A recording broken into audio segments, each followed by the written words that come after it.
students আজি তোমালোকৰ গণিত বিষয়ৰ অনুশীলনী 10বিৰ প্ৰথম প্ৰশ্ন যেটো আছে 1 নম্বৰ প্ৰশ্ন তলত কেইটামান আয়তৰ দিক আৰু প্ৰস্থ দিয়া আছে আৰু আয়তবোৰৰ কালি উলিয়াবলৈ কৈছে তো প্ৰথমতে মই 1 নম্বৰৰ এটা প্ৰশ্ন সমাধান কৰি দিওঁ তো আমাৰ যেহেতু আয়তৰ দিক দিয়া আছে আৰু প্ৰস্থ দিয়া আছে আৰু আয়তৰ কালি উলিয়াবলৈ কৈছে তেনেহলে মই 1 নম্বৰ অংকটো সমাধান কৰি দিওঁ আৰু বাকি অংকবোৰ তোমালোকে ঠিক এই 1 নম্বৰ অংকটোৰ নিচিনাকৈ কৰিব তো চাও 1 নম্বৰ অংকটো সমাধান কৰক আমাৰ 1 নম্বৰ অংকটোত দিয়া আছে আমাৰ কি দিয়া আছে আয়তৰ দিক 12 সেন্টিমিটাৰ আৰু আয়তৰ প্ৰস্থ দিয়া আছে 7 সেন্টিমিটাৰ আৰু আয়তৰ কালি উলিয়াবলৈ কৈছে তো মই 1 নম্বৰ সমাধান দি লিখিছো দিয়া আছে আয়তৰ দিক 12 সেন্টিমিটাৰ আৰু আয়তৰ প্ৰস্থ দিয়া আছে 7 সেন্টিমিটাৰ এতিয়া আমি আয়তৰ কালি উলিয়াব লাগিব তো আমি কি কৰিব লাগিব আয়তৰ কালিৰ সূত্ৰটো আমি জানিব লাগিব তো আমি কি কৰিব লাগিব আমি জানো যে এনেকৈ লিখিব লাগিব তোমালোকে এনেকৈ লিখিব আমি জানো যে আয়তৰ কালি যেহেতু আমাক আয়তৰ কালি বাহিৰ কৰিব কৈছে তো আমি আয়তৰ কালি সমান সমান দি সূত্ৰটো লিখিব লাগিব আয়তৰ কালিৰ সূত্ৰটো হৈছে দিক পূৰণ প্ৰস্থ এই সূত্ৰটো তোমালোকে মনত ৰাখিব লাগিব অৰ্থাৎ মুখস্থ কৰিব লাগিব আয়তৰ কালি মানে দিক পূৰণ প্ৰস্থ তো সমান সমান আমাৰ দিক যেহেতু দিয়া আছে 12 সেন্টিমিটাৰ আমি ইয়াত দিক 12 সেন্টিমিটাৰ লিখিব লাগিব আৰু পূৰণ প্ৰস্থ দিয়া আছে 7 সেন্টিমিটাৰ লিখিব লাগিব তো এতিয়া আমি কি কৰিব লাগিব এইটোৰ লগত এইটো পূৰণ কৰিব লাগিব অৰ্থাৎ 12 সেন্টিমিটাৰ পূৰণ 7 সেন্টিমিটাৰ তো আমাৰ 12 লগত 7 পূৰণ কৰিলে কিমান হ'ব 84 হ'ব 84 এতিয়া আমি কি লিখিম 84 সেন্টিমিটাৰ আছে ইয়াত সেন্টিমিটাৰ আছে অৰ্থাৎ পূৰণ হৈ আছে তো বৰ্গ হৈ আছে তেনেহলে আমি কি লিখিব লাগিব বৰ্গ সেন্টিমিটাৰ অৰ্থাৎ সেন্টিমিটাৰ পূৰণ কৰিলে আমাৰ কি হয় বৰ্গ সেন্টিমিটাৰ হৈ যায় তো আমি লিখিব লাগিব বৰ্গ সেন্টিমিটাৰ ইয়াত যদি মিটাৰ থাকিলে হয় কেৱল মিটাৰ আৰু মিটাৰ থাকিলে হয় তেনেহলে আমি বৰ্গ মিটাৰ লিখিলে হয় যদি আমাৰ ডেকা মিটাৰ থাকে তেনেহলে আমি ডেকা বৰ্গ মিটাৰ লিখিম তো ইয়াত আমি আমাৰ সেন্টিমিটাৰ যেহেতু সেন্টিমিটাৰ পূৰণ হৈ আছে তেনেহলে আমি লিখিব লাগিব বৰ্গ সেন্টিমিটাৰ তো আমাৰ আনসাৰটো কিমান হয় 84 বৰ্গ সেন্টিমিটাৰ ঠিক তেনেকৈ তোমালোকে 1 নম্বৰৰ বাকিখিনি এই অংকটোৰ নিয়মে কৰিব তো এতিয়া আমি 2 নম্বৰ অংকটো 2 নম্বৰ প্ৰশ্নৰ অংকবোৰ কি দিয়া আছে চাওঁ আহক 2 নম্বৰ প্ৰশ্নটোত কৈছে 10বিৰ 2 নম্বৰ প্ৰশ্নটো কৈছে তলত কেইটামান বৰ্গৰ বাহুৰ দিক দিয়া আছে বৰ্গ কেইটাৰ কালি উলিয়াবলৈ কৈছে অৰ্থাৎ আমাৰ বৰ্গৰ বাহুৰ দিক দিয়া আছে আৰু আমি বৰ্গৰ কালি উলিয়াব লাগিব আৰু 2 নম্বৰ এৰ যেটো প্ৰশ্ন দিয়া আছে 2 এ 15 মিটাৰ তো এই অংকটো আমি সমাধান কৰোঁ তোমালোকে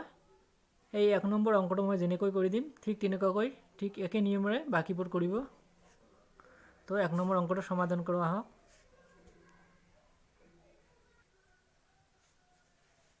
তো এতিয়া আমি কি কেনেকৈ সমাধান কৰিম যে 2 নম্বৰ এ লিখিছো আৰু সমাধান দিছো মই দিয়া আছে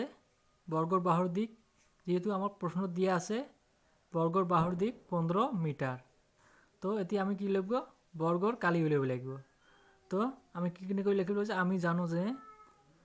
জানো যে বৰ্গৰ কালি সূত্ৰটো আমি লিখিব লাগিব বৰ্গৰ কালি মানে বাহু পূৰণ বাহু অৰ্থাৎ বৰ্গৰ বাহু অৰ্থাৎ এটা বাহুৰ মাপ দিয়া আছে 15 মিটাৰ আৰু অৰ্থাৎ বাহু পূৰণ বাহুৰ মাপ দিয়া আছে 15 মিটাৰ আমি ইয়াত কি লিখিব লাগিব 15 মিটাৰ পূৰণ আকৌ 15 মিটাৰ বাহু অৰ্থাৎ বাহু পূৰণ বাহু কৈছে আকৌ আমি ইয়াত 15 মিটাৰ লিখিব লাগিব অৰ্থাৎ দুবাৰ লিখিব লাগিব তো এইটো 15 মিটাৰ লগত এই 15 মিটাৰটো পূৰণ কৰিব লাগিব কিমান হ'ব 225 হ'ব 15 লগত 15 পূৰণ কৰিলে কিমান হ'ব 225 এতিয়া আমি জানিছো যে মিটাৰৰ লগত মিটাৰ পূৰণ কৰিলে কিমান হয় কি হ'ব বৰ্গ মিটাৰ হ'ব বৰ্গ মিটাৰ এটো ইয়াৰ এনসার অর্থাৎ আমার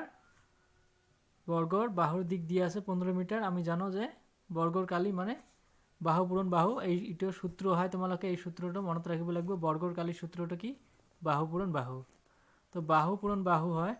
তো বাহুর মাপ দিয়া আছে 15 মিটার ইয়াতো বাহু 15 মিটার লিখিছো ইয়াতো বাহুর মাপ 15 মিটার লিখিব লাগিব তো এইটোৰ লগত এইটো পূৰণ কৰিলে কিমান হ'ব 225 বৰ্গ মিটাৰ হ'ব তো এনেকৈ তোমালোকে দুইৰ বাকি সম্পূৰ্ণ বাকিবোৰ অংকবোৰ সমাধান কৰিব তো ইয়াৰ পিছত আমি 3 নম্বৰ অংকবোৰ সমাধান কৰা হওক 3 নম্বৰ প্ৰশ্নত কি কৈছে যে তলৰ তালিকাত কিছুমান আয়তৰ দিক প্ৰস্থ আৰু কালিৰ যিকোনো দুটা ৰাশিৰ মান দিয়া আছে আয়তৰ কালি মানে আমি জানো দিক পূৰণ প্ৰস্থ তো দুটা ৰাশিৰ মান দিয়া আছে নিদিয়া ৰাশিটো নিৰ্ণয় কৰা অর্থাৎ আয়তর দিক আছে প্রস্থ আছে কালি আছে আমার ইয়াত এক নম্বরটো কি কৈছে যে দিক দিয়া আছে 15 মিটার এইটো মিটার দিয়া আছে ইয়াত ইয়তো মিটার বুলি আছে আর প্রস্থ দিয়া আছে 8 মিটার অর্থাৎ দিক দিয়া আছে 14 মিটার 15 নহয় 14 মিটার আর প্রস্থ দিয়ে আছে 8 মিটার তো আমার কালিটো কি হব এটোর লগত এইটো পূরণ করলে যেটো হব আমার কালি সেটো হব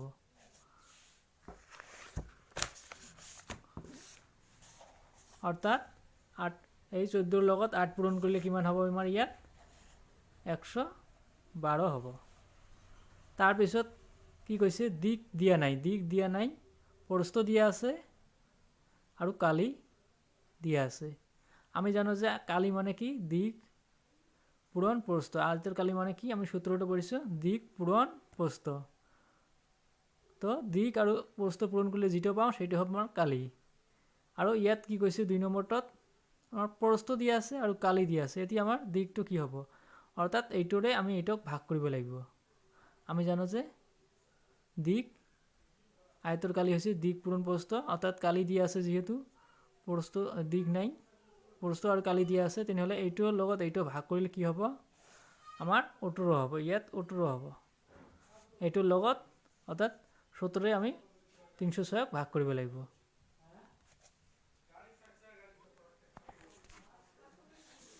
তাৰ পিছৰটো আছে আমাৰ 3 নম্বৰটো আছে 36 দি আছে দীৰ্ঘ দিক আৰু প্ৰস্থ দিয়া আছে প্ৰস্থ আমাৰ দিয়া নাই আৰু কালি দিয়া আছে তো আমি কি কৰিব লাগিব প্ৰস্থটো বাহিৰ কৰিব লাগিব তো প্ৰস্থ কেনেকৈ বাহিৰ কৰিম কালি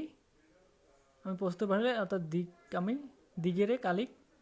হৰণ কৰিব লাগিব অৰ্থাৎ হৰণ কৰিলে আমি যেটো পাম সেটো হ'ব আমাৰ প্ৰস্থ তো ইয়াত প্ৰস্থ হবে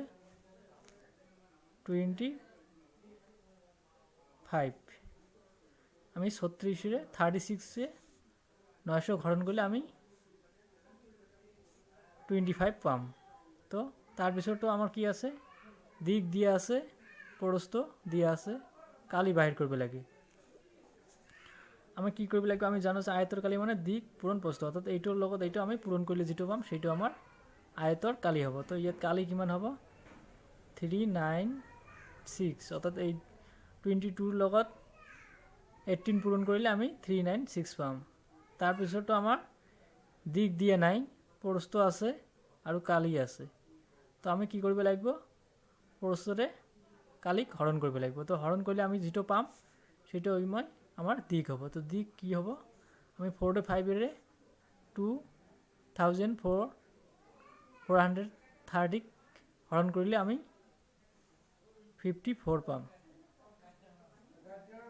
54 পাম 54 ভাগ